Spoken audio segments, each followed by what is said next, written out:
Good evening everyone. आवाज सबसे पहले मैं आप सबका स्वागत करती हूँ माननीय नितिन गडकरी जी का, और सब यहाँ पर आए जो भी हमारे मित्र हैं, जानने वाले और संघ से रिलेटेड और पार्टी से रिलेटेड, और हमारे दोस्त भी मुझे दिख रहे हैं कई यहाँ पे। आप लोग यहाँ आए, बहुत बहुत धन्यवाद। आज हमारी एक्चुअली फिल्म की ये पहली स्क्रीनिंग हो रही है। इससे पहले फिल्म किसी ने देखी नहीं है। नितिन जी, मैं आपको बताती हूँ कि एक ऐसे हमारे मंत्री हैं या कह लीजिए दिग्गज हैं जिनको मिलके आपको ऐसा लगता है कि जैसे मान लीजिए अपने ही परिवार के सदस्य हैं। इतना अपनापन जो हमें नितिन जी के साथ महसूस होता है। मेरे कैंपेन के टाइम पे भी मैंने इनको फोन किया, मैंने कहा सर आपको यहाँ पे तो बहुत मुश्किल है, आपको आना पड़ेगा और मेरा साथ देना पड़ेगा यहाँ पे, मेरे लिए आप एक रैली कीजिए। और ये फटाफट पहुंचे वहां पे, एक नहीं दो इन्होंने मेरे लिए वहां पे रैलियां की। और अभी भी जब मुझ पे फिर से आया संकट तो मैंने कहा भाई अब आप मेरी ये भी नैया पार कराइए, मेरी यहाँ पे आप फिल्म देखिए।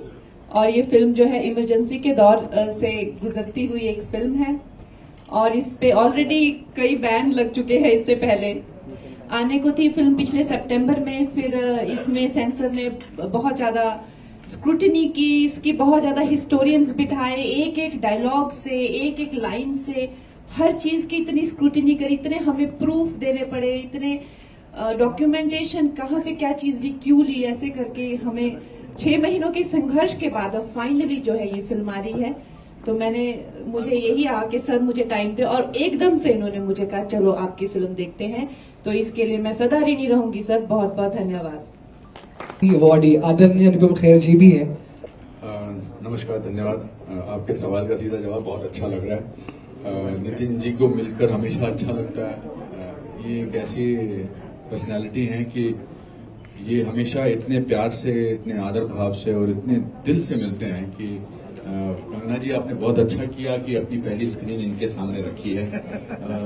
ये जो यहाँ से इसकी लहर जाएगी, और नागपुर की ऑडियंस बहुत अच्छी है, समझदार भी है और प्रशंसा करने वाले भी है और साफ गोई वाली भी है। और हम खुशकिस्मत हैं कि हमारी पहली स्क्रीनिंग यहाँ से शुरू हो रही है, और इसके बाद जो यहाँ से 17 तारीख को हमारी फिल्म रिलीज होगी। हमें पूरी उम्मीद है क्योंकि कंगना जी इसकी डायरेक्टर भी हैं और खुद ये मुख्य भूमिका भी इंदिरा जी की निभा रही हैं। आपको पसंद आए तो आप हमारे सबके एक खास किस्म से प्रचारक रहेंगे, और प्लीज दोस्तों को पूरे हिंदुस्तान में फैला दीजिए कि ये फिल्म आपको कैसी लगी। मुझे पूरी उम्मीद है कि आपको अच्छी लगेगी। धन्यवाद। बहुत बहुत धन्यवाद। आप भी हमारे साथ पहली बार देख रहे हो आज? फिल्म तो मैं पहली बार देख रहा हूँ, पर इमरजेंसी मैंने देखी है। मैं इमरजेंसी का ही प्रोडक्ट हूँ, और अगर देश में इमरजेंसी नहीं आती तो मैं राजनीति में नहीं, इतना उसका संबंध है। और इमरजेंसी में जिन लोगों ने बहुत संघर्ष में काम किया है, ऐसे कुछ लोगों को भी आज हमने बुलाया है जो जेल के अंदर थे। बहुत से लोग चले गए। इसमें 2 वरिष्ठ पत्रकार हैं, एक लक्ष्मणराव जोशी है, उनकी उम्र अभी मुझे लगता है कि 87 हो गई, 86। कितनी लक्ष्मणराव? 87। ये इमरजेंसी में तरुण भारत पर जिस दिन 50 इमरजेंसी जाहिर हुई तो पूरा अंक कोरा था, सेंसरशिप। उस समय वो संपादक भी थे, पत्रकार थे वहाँ। SN विनोद करके है, बहुत बड़े पत्रकार है, लोकमत में थे। इनको भी जयप्रकाश बिहार से, जयप्रकाश जी से इनका संबंध था। श्रीपाद अपराजित, और यहाँ भी है प्रकाश कोहरे जी को शायद बातें याद होगी, वो इमरजेंसी में थे किसान आंदोलन में। तो ये आज के इसमें जो लोग आए हुए हैं उनका, बहुत से लोगों का इमरजेंसी के साथ संबंध रहा है, और हम ये इमरजेंसी में बहुत सहन कर चुके हैं। और इसलिए इसके ऊपर जो सही इतिहास है वो कंगना जी ने आज सही अर्थ में जनता के सामने लाया है। मुझे एक बहुत उनकी फिल्म पसंद है, हमने पूरे परिवार के साथ देखी, और वो झांसी की रानी के ऊपर थी। और वो फिल्म इन्होंने इतनी अच्छी बनाई थी कि उसका आज भी मेरे मन में उसकी यादें हैं। और इसलिए मेरा पूरा विश्वास है कि इनकी ये भी फिल्म बहुत अजरावर होगी और जनता का भी सपोर्ट मिलेगा। और हमारे लिए सबसे ज्यादा है कि इमरजेंसी का जो इतिहास है वो फिर से एक बार ये भविष्य के पीढ़ी के सामने आएगा, क्योंकि हमारे यहाँ एक बहुत बड़ी समस्या है। आज मेरे बेटे बड़े हुए हैं और उनको पता नहीं इमरजेंसी क्या थी। अंग्रेजों में आदत रहती थी कि कुछ भी होता था तो वो डायरी लिखते थे। हमारे यहाँ पुराना कुछ लिखने की आदत न होने के कारण ये आज वहां की परिस्थिति किसी को मालूम नहीं। मेरे ग्रैंडफादर मर गए थे, डेड बॉडी मामा के घर पर अमरावती में थी।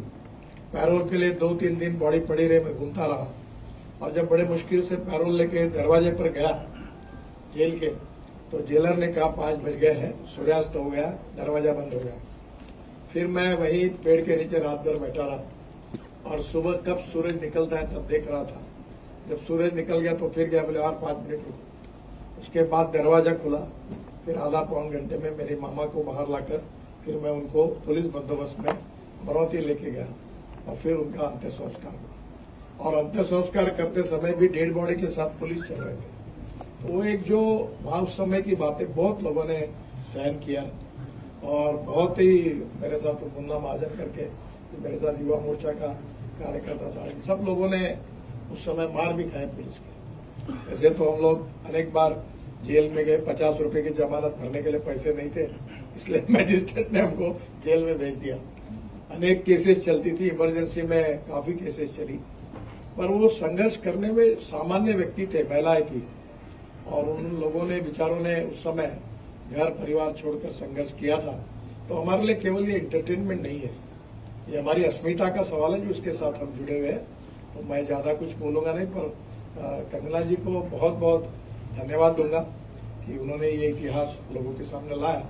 और इसलिए आज ये अलग अलग प्रकार के लोग हैं, यहाँ वाइस चांसलर है, सभी मीडिया के प्रमुख है, अंग्रेजी अखबार इतवाद जो है उसके प्रमुख है राजेंद्र पुरोहित जी, मेजोरिटी प्रकाश पोरे जी है, सभी मीडिया के दिग्गज जो है वो भी है। और यहाँ से हमारे अनेक लोग उपस्थित है जो इम्पोर्टेंट है, जो समाज में ओपिनियन मेकर से ऐसे बड़े लोगों को हमने बुलाया है। और मुझे लगता है कि निश्चित तौर अनुपम जी के बारे में कुछ कहने की आवश्यकता ही नहीं, मैं उनका बोलना चाहता हूं, क्योंकि जीवन के वस्तुस्थिति के आधार पर उनका अभिनय और उन्होंने किया हुआ काम आंखों में आंसू लाता है। आज ही मैं सुबह उनको कह रहा था कि हमारे यहाँ मराठी में नट सम्राट करके नाटक था, तो उसमें नाना पाटेकर जी ने भी किया। काफी मेरी बहुत कोशिश थी कि नाना एक बार ये प्रयोग हमारे सांस्कृतिक महोत्सव में होना चाहिए, तो वो नहीं हो पाया। तो आज ही मैंने उनको कहा कि उनका एक कार्यक्रम है अच्छा, जिसमें उनके अभिनय से पूरे एक पात्री प्रयोग जैसा, तो मैंने कहा तो निश्चित रूप से इनमें भी उनका काम है और वो सवाल नहीं, कोई भी काम वो अच्छा ही करते हैं।